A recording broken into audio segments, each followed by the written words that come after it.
Hello all of you, welcome back to my channel. मैं आज आप लोगों के लिए लेकर आ चुकी हूँ एक कलेक्टिव रीडिंग जिसका टॉपिक रहने वाला है कि एंसेस्टर स्पिरिट्स आपको क्या गाइड कर रहे हैं, यानी कि आपके एंसेस्टर स्पिरिट्स, आपके पितृ, आपके पूर्वज आपको क्या गाइड कर रहे हैं। साथ ही साथ हम डिवाइन मैसेजेस भी लेंगे आपके लिए। ओके ये रीडिंग जनरल है, कलेक्टिव है, तो हो सकता है कि आपकी सिचुएशन के साथ एक्यूरेटली रेजोनेट करे या कुछ परसेंट रेजोनेट करे। तो आपको ओपन माइंडेड होकर ये रीडिंग सुननी है। ये रीडिंग सभी ज़ोडिएक साइंस के लिए है, हर उम्र के व्यक्ति के लिए है, टाइमलेस है। ओके तो जब भी आप इस वीडियो तक पहुंचेंगे यह आपके साथ तभी रेजोनेट करेगा। आप इसे कितने भी समय बाद क्यों ना देख रहे हो, जब भी आप इस वीडियो तक पहुंचे हैं यह आपके साथ रेजोनेट कर सकता है। ये एक जनरल कलेक्टिव रीडिंग है, सभी के लिए मैसेजेस आएंगे, तो एक स्पेसिफिक रीडिंग नहीं है, इसीलिए आपको थोड़ा ओपन माइंडेड होकर सुनना होगा और ज़बरदस्ती अपने आप को रीडिंग में फिट इन करने की कोशिश मत कीजिएगा। चलिए रीडिंग स्टार्ट करते हैं और देखते हैं कि आपके एंसेस्टर स्पिरिट्स आपको क्या गाइड कर रहे हैं सबसे पहले। बाद में हम डिवाइन मैसेजेस भी लेंगे। Okay so be graceful. Okay ठीक है। Okay so interesting.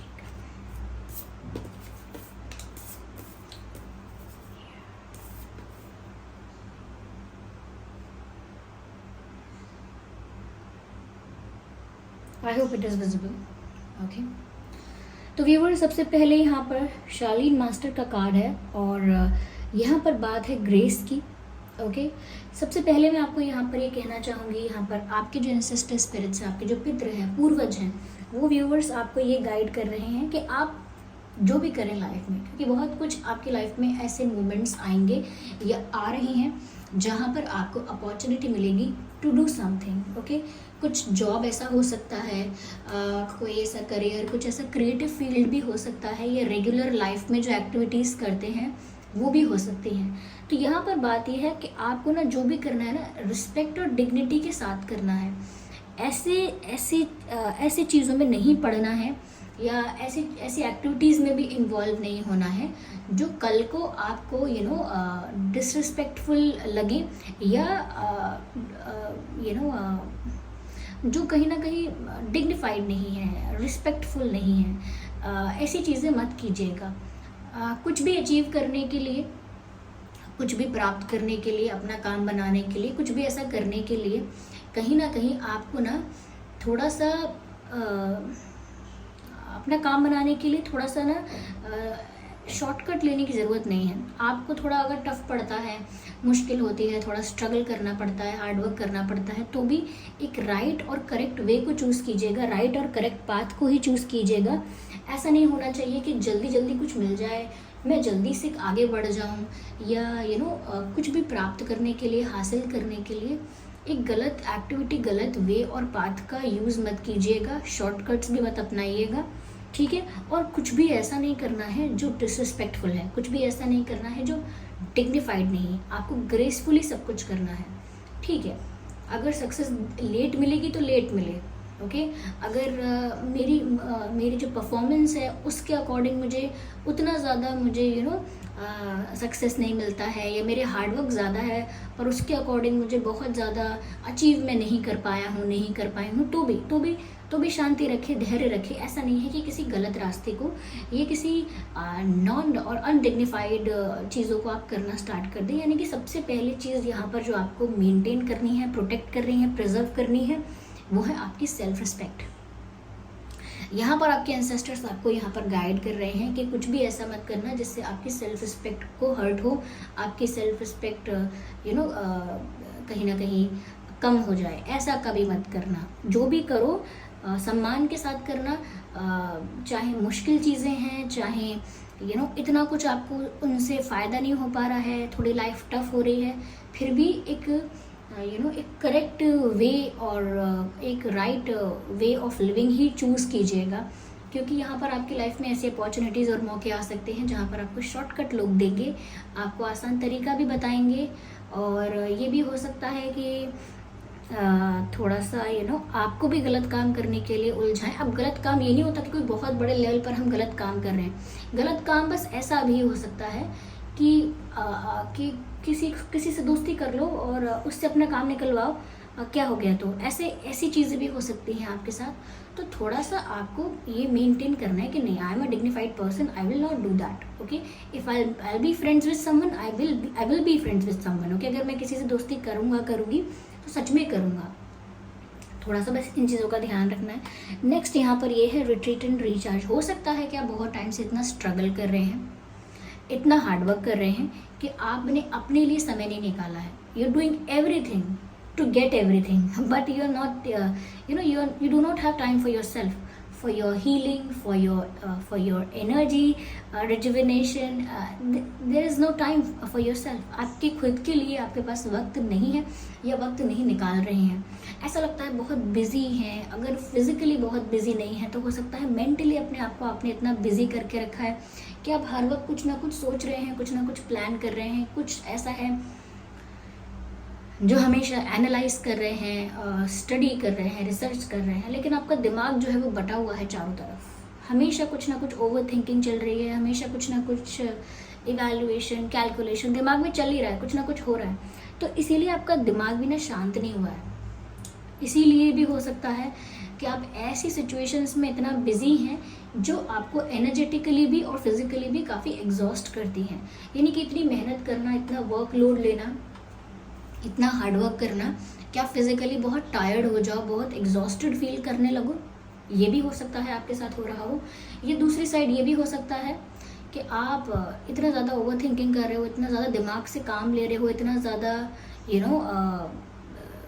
अपने इमोशंस, एनर्जी सब कुछ इन्वेस्ट कर रहे हो किसी चीज़ में कि वहाँ पर आपको अपनी एनर्जी एग्जॉस्ट हो गई। इस बात का पता नहीं चल रहा है कि आप एनर्जेटिकली कितने एग्जॉस्ट हो चुके हो। ऐसा लगता है जैसे कि आपकी एनर्जी को किसी ने क्या कह सकते हैं, कंज्यूम कर ली है। तो ऐसे आप एनर्जेटिकली काफ़ी एग्जॉस्टेड हो गए हो और उसकी हीलिंग पर या उसकी रिजुविनेशन पर भी कुछ सोच नहीं रहे हो। तो यहाँ पर आपको थोड़े आराम की ज़रूरत है, अपनी एनर्जी को रिजुविनेट और रिचार्ज करने की ज़रूरत है। जैसे एक मोबाइल फ़ोन को होती है, किसी डिवाइस को होती है कि आप उसे यूज़ करते रहेंगे पूरे दिन तो उसकी बैटरी ख़त्म हो जाएगी, फिर उसको वो एग्जॉस्ट हो चुका होगा ओके, तो उसके लिए उसे रिचार्ज करना पड़ेगा। ऐसे ही आपकी आत्मा भी है, ऐसे ही आपका मन है। तो आप पूरी तरह से एनर्जेटिकली एग्जॉस्ट हैं तो आप खुद को भी रिचार्ज कीजिए, हीलिंग कीजिए, मेडिटेशन कीजिए, जो चीज़ें अच्छी लगती हैं उनमें आप समय बिताइए। अपनी हॉबीज़ जो हैं उनको आप पूरा कर सकते हैं। किसी को कुकिंग पसंद है, किसी को साइकिलिंग पसंद है, किसी को रीडिंग पसंद है, किसी को ड्राइंग पसंद है, किसी को म्यूज़िक पसंद है, किसी को राइटिंग पसंद है। Do anything what ever you like. लेकिन अपनी सोल हीलिंग के लिए, अपने एनर्जी को रिचार्ज करने के लिए जो अच्छा लगता है उसमें समय बिताएं। और साथ ही साथ आप फिजिकली अगर एग्जॉस्ट हैं, थोड़ा आपको रेस्ट करने की भी ज़रूरत है।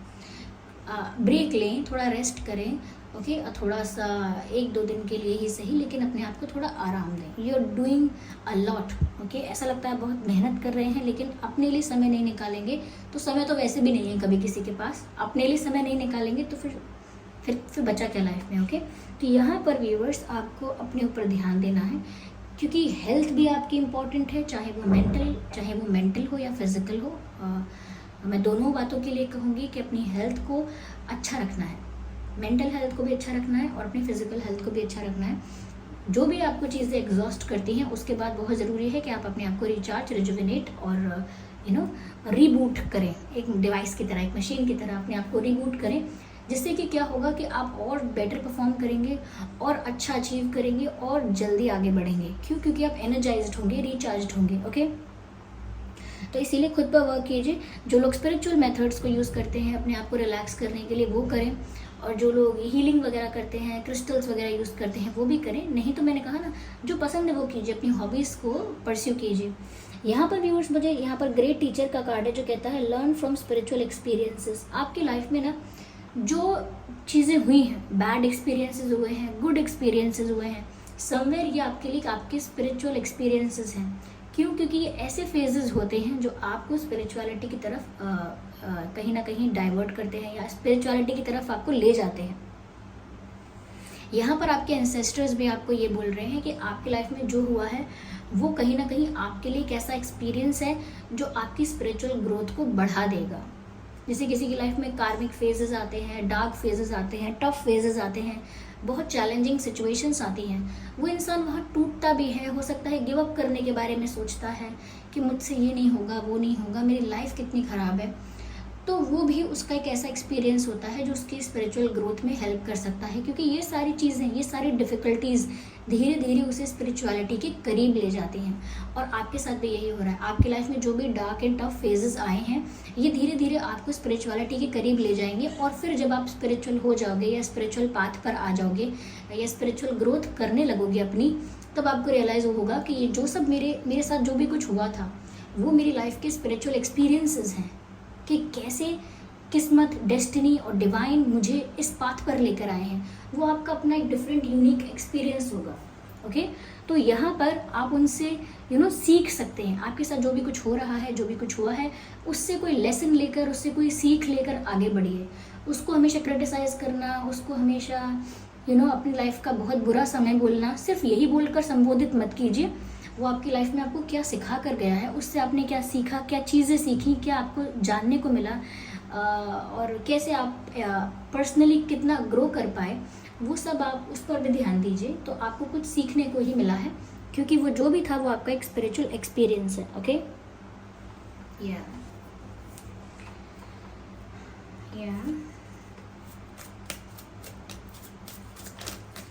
और यहाँ पर व्यूअर्स, स्मॉल स्टेप्स को भी ना बहुत इंपॉर्टेंस दी गई है।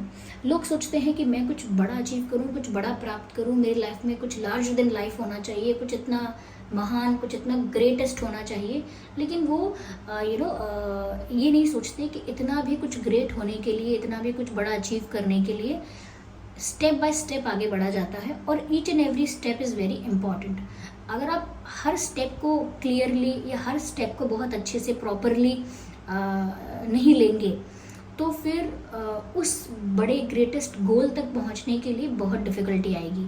इसीलिए ग्रेटेस्ट गोल को और ग्रेटेस्ट और बिगेस्ट अचीवमेंट को फोकस में ना रख के ईच एंड एवरी स्टेप को फोकस में रखिए।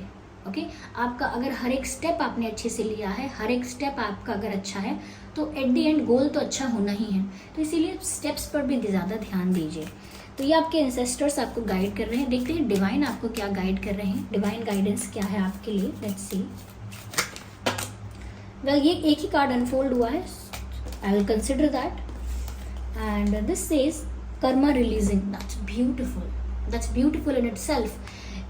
यहाँ पर बात हो रही है कि कर्मा आपकी लाइफ से रिलीज हो रहा है। तो जैसे एक्सपीरियंसेस की टफ और डिफ़िकल्ट और कार्मिक फेजेस की, ऐसे फेजेस की और एक्सपीरियंसेस की मैंने अभी आपसे बात कही थी, यही बात डिवाइन यहाँ पर आपको बोल रहे हैं कि आप इन एक्सपीरियंसेस को इतना गलत या इतना बुरा मत समझिए। बस ये मानकर चलिए या ये एक्सेप्ट करके चलिए कि आपकी लाइफ में जो भी कर्मा था वो रिलीज़ हुआ है। ये भी एक स्पिरिचुअल लर्निंग है कि आप हमेशा उस मोमेंट को, उस फेज़ को, उस एक्सपीरियंस को बुरा बोलते रहें, अपनी लाइफ का सबसे ख़राब टाइम बोलते रहें। उससे अच्छा है कि आप ये रियलाइज़ करें कि आपका वो जो टाइम था वो बुरा नहीं था आपके लिए, वो आपका कर्मा रिलीज़ हुआ था। सोचो अगर आपका कर्मा रिलीज़ ना होता तो क्या होता। हमारे कर्मों का सेटल हो जाना, रिलीज़ हो जाना ही हमारे लिए अच्छा होता है। तो यहाँ पर ये आपको एक स्पिरिचुअल लर्निंग मिल रही है कि आपकी लाइफ से कर्मा रिलीज़ हुआ है। यहाँ पर मैसेज है मूव बियॉन्ड ड्रामा, यानी कि जो भी क्योस आपकी लाइफ में हो रहा है उसके ऊपर देखने की कोशिश कीजिए, उसके बियॉन्ड देखने की कोशिश कीजिए। हमेशा ये मत सोचिए मेरी करंट लाइफ मेरी कितनी बुरी है, मेरी करंट लाइफ में क्या डिफ़िकल्टी है, क्या सिचुएशन है, क्या चीज़ें मेरे फेवर में है, क्या अनफेवरेबल है। इसके बियॉन्ड सोचने की कोशिश कीजिए। Okay, create your own path, अपनी जर्नी खुद डिसाइड कीजिए, अपना रास्ता खुद चुनिए या खुद बनाइए। हमेशा कोई आपको बोलेगा कि ऑप्शन ए चूज़ करना है या ऑप्शन बी, आपके पास दो रास्ते हैं, तो आपको अपना रास्ता बनाना है option C. Okay, option C create करना है। ज़रूरी नहीं है कि जो दुनिया कह रही है वही करो। जैसे लोग कहते हैं ना, डॉक्टर बनना है या इंजीनियर बनना है, तो आपको तो अपना रास्ता अलग क्रिएट करना पड़ेगा। लोग तो हमेशा आपको ऑप्शंस ही देंगे। ओके, कोई बोलेगा आपसे चाय पियोगे या कॉफ़ी पियोगे, तो फिर आपको कहना पड़ेगा कि मुझे जूस पीना है। तो खुद का रास्ता बनाना पड़ेगा आपको। ओके, यहाँ पर भी ऐसा ही है। और है make room for good energy, यानी कि आपकी लाइफ से कर्मा रिलीज हो गया है। यानी कि एक जैसे एक बैग में अगर कोई खराब सामान ऐसे पड़ा होता है और उसे आप बैग से निकाल देते हैं, बैग को खाली कर देते हैं, तो बैग में बहुत सारा स्पेस हो जाता है नई अच्छी यूज़फुल चीज़ें रखने के लिए। बस ऐसे ही आपकी लाइफ में हुआ है, कर्मा रिलीज़ हुआ है, जो भी एक्सपीरियंसेस थे उसमें कर्मा रिलीज़ हुआ है, और अब इतना स्पेस है आपकी लाइफ में कि आप अपनी लाइफ में गुड एनर्जी को, पॉजिटिव चेंजेस को, पॉजिटिव चीज़ों को अपनी लाइफ में जगह दे सकते हैं। So there is a room for good energy. Okay, अब आपके पास उतना स्पेस है, उतनी जगह है कि आप अपनी लाइफ में गुड एनर्जी को, पॉजिटिविटी को और ब्यूटीफुल चेंजेस को एक्सेप्ट कर सकें। चलिए एक डिवाइन मैसेज और लेते हैं हम आपके लिए। ये डिवाइन मैसेज आपके जो एंसेस्टर स्पिरिट्स हैं उस मैसेज को कहीं ना कहीं कॉम्प्लीमेंट करता है।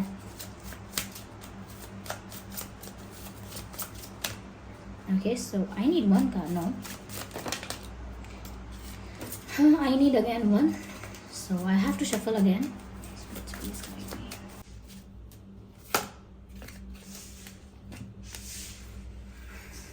Care and compassion. Choose to be love and do what is right for everyone involved. Offer a helping hand.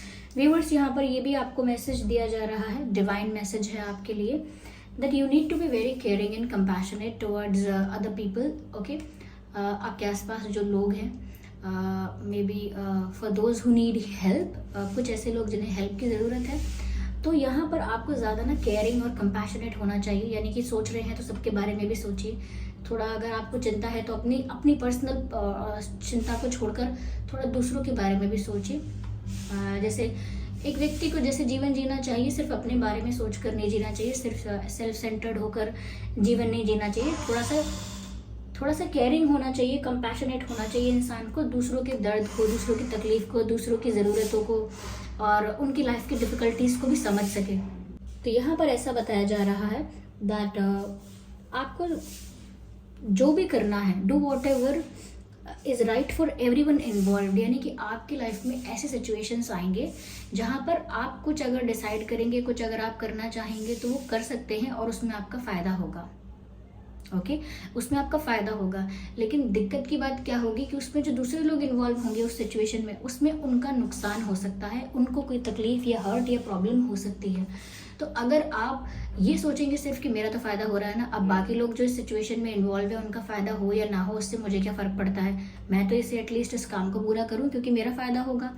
अगर इस नज़रिए से आगे बढ़ेंगे तो अच्छा नहीं है। यहाँ पर आपको लाइफ में जो भी करना है वो ऐसा ही करना है कि जो भी लोग उस सिचुएशन में इन्वॉल्व हों उनको तकलीफ़ ना हो। जैसे हम फैमिली में करते हैं, हम कोई डिसीजन लेते हैं तो हमेशा ऐसा डिसीजन लेते हैं कि हमारे पेरेंट्स को, भाई बहनों को, किसी को तकलीफ़ ना हो हमारे किसी निर्णय से। एक ऐसा डिसीजन लेना चाहते हैं कि हमारा काम भी हो अच्छे से और किसी को तकलीफ़ भी ना हो। ऐसे ही डिसीजंस लेने चाहिए जो सबके लिए अच्छे हैं। कोई ऐसा डिसीजन जो सिर्फ आपके लिए अच्छा है, बाकी लोगों को हार्म करेगा, अफेक्ट करेगा इमोशनली, मेंटली, फिजिकली, फाइनेंशियली, ऐसा डिसीजन नहीं लेना चाहिए। कई लोग ऐसा करते हैं कि मुझे मेरा दिखाई दे रहा है, अब कोई बोलेगा अरे अगर आप ऐसे करेंगे तो उसमें तो फिर इनको बहुत दुख होगा, अगर आप ऐसे करेंगे तो इसमें इनका बहुत नुकसान होगा, फिर भी लोग करते हैं क्योंकि उसमें उनका फ़ायदा है। तो मैंने आपसे रीडिंग में शुरुआत में भी कहा था कि आप जो भी करें बहुत ही रिस्पेक्टफुल वे में और बहुत ही डिग्निफाइड वे में करना। बहुत सारी सिचुएशंस ऐसी आएंगी जहाँ पर आपको शॉर्टकट्स और गलत रास्ते भी मिलेंगे, कुछ ऐसा भी आपके पास मौका आएगा जहाँ आपका फ़ायदा हो जाएगा, लेकिन आप उस तरीके को करेंगे, उस चीज़ को करेंगे अगर, तो वो आप अपना फ़ायदा तो कर लेंगे शॉर्टकट तरीके से या सेल्फ सेंटर्ड तरीके से, लेकिन उसमें क्या होगा व्यूअर्स कि आप दूसरों के बारे में नहीं सोचेंगे कि दूसरों को हर्ट हुआ, अफेक्ट हुआ, हार्म हुआ, क्या हुआ, सिर्फ अपने बारे में सोचेंगे। तो मैंने शुरू में भी आपसे ये कहा था जो आपके एंसेस्टर मैसेजेस थे उसमें भी, कि वो कह रहे हैं आपको कि जो भी करो ऐसा काम करना जिसमें आपको सम्मान प्राप्त हो, जिसमें आपको भी गर्व हो, आपको भी सम्मान महसूस हो। ऐसा काम मत करना जिससे किसी और को तकलीफ हो और आपका भला हो। तो इसीलिए यहाँ पर ये मैसेज, डिवाइन मैसेज में भी यही आया है कि डिसीजन वो लीजिए, एक्शन वो लीजिए जिसमें जो भी लोग इन्वॉल्व हैं उनका फ़ायदा हो। ओके, और ऑफर अ हेल्पिंग हैंड, यानी कि हमेशा दूसरों की मदद करने के लिए आप तैयार हैं। जितना आप दूसरों की मदद करेंगे उतना आपकी आत्मा की शक्ति बढ़ेगी। जितना हम दूसरों की हेल्प करते हैं उससे हमारी सोल की जो पावर है, आत्मा की जो शक्ति है, जिसे हम कहते हैं कैपेसिटी हमारी क्या है, कैपेबिलिटी हमारी क्या है, ओके, क्या हमारी विल पावर है, एवरीथिंग, ओके, एक स्टेबिलिटी, मेंटल स्टेबिलिटी, वो सब बढ़ता है अगर हम दूसरों की हेल्प करते हैं, ओके। क्योंकि समवेयर कर्मा तो रिलीज नहीं होता है, लेकिन इतना अच्छा स्पेस गुड एनर्जी के लिए हमारी लाइफ में बन जाता है कि फिर हमारे साथ बहुत अच्छी चीज़ें भी होती हैं और हमारी जो सोल कॉन्शियसनेस है वो भी बढ़ जाती है, पावर बढ़ जाती है। कॉन्शियसनेस तो नहीं कहूँगी, लेकिन पावर बढ़ जाती है। तो दूसरों की हेल्प कीजिए, जितना आप दूसरों की हेल्प करेंगे उतना आपके लिए अच्छा होगा, उतनी ही हेल्प आपको डिवाइन से मिलेगी। It's just the cycle, okay. तो यहाँ पर डिवाइन मैसेजेस आपने देखे, आपके एंसेस्टर मैसेजेस यहाँ पर मिले, और दोनों ही बहुत कनेक्टेड मैसेजेस थे। यानी कि जो आपके एंसेस्टर मैसेजेस थे और जो डिवाइन मैसेजेस थे वो इंटर रिलेटेड थे, इंटरकनेक्टेड थे। आपने भी ये चीज़ देखी। आई होप ये रीडिंग आपके लिए हेल्पफुल और रिलेटेबल थी। इस रीडिंग ने अगर थोड़ा भी आपको गाइड किया है तो वीडियो को लाइक करें, कमेंट करके बताएं कितने % आपके सिचुएशन से ये रीडिंग रेजोनेट करती है। सब्सक्राइब करें ड्रीम टैरो चैनल को और बन जाएं ड्रीम टैरो फैमिली का हिस्सा। बेल आइकन को ज़रूर प्रेस करें ताकि जब भी मैं कोई वीडियो लेकर आऊँ सबसे पहले वो आप तक पहुँच सके। ओके व्यूअर्स, चलिए फिर मिलते हैं अगली रीडिंग में। तब तक के लिए bye bye family, bye bye angels, love you all, bye bye, take care.